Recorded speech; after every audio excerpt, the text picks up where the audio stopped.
Now, when I want to rip through the job, I want to get it done really quick, or I've got a lot more material to use, this is my tool of choice. This is my bucket spreader. I've got a cover on top, we'll come to that in a second. But down inside the bucket, you can see I've got this grate, so when I pour the fertiliser or the seaweed meal or wetting agent in there, I pour it through to make sure I catch any of the lumps.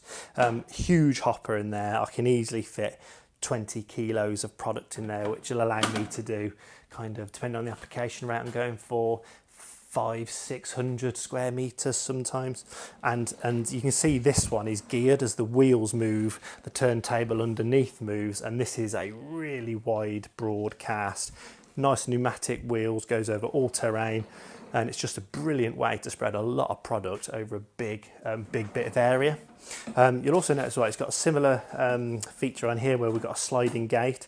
So if I move this back or forth, that will adjust the opening in the bottom of the spreader. And again, I'll do some close-ups of that in a little while. But that will adjust the opening and allow more product to fall through onto the turntable as you turn it. Again, I usually set this around about 3. It's a setting of 1 to 5. I'll set this 3. What you've always got to remember when you're using fertilisers is that you do it in 2 different directions. So you go up and down the lawn and then across the lawn. Don't try and get all the product down in the first pass. That won't work. Some of you would probably be thinking we shouldn't spread fertiliser in the rain, and you'd be right, kind of. So what it's really important not to do is to spread fertiliser in the damp. And the reason for that is it'll stick to the leaf, it will start to kind of dissolve and break down.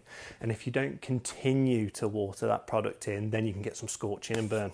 So actually, you can spread it. If you're a professional greenkeeper or you're doing lots of gardens, sometimes you can't wait for a break in the weather. You just have to get the product down, and as long as it's raining, that is absolutely fine. So you put the product in, you put your rain cover on top. As long as it's dry coming out of the bucket, it won't clump.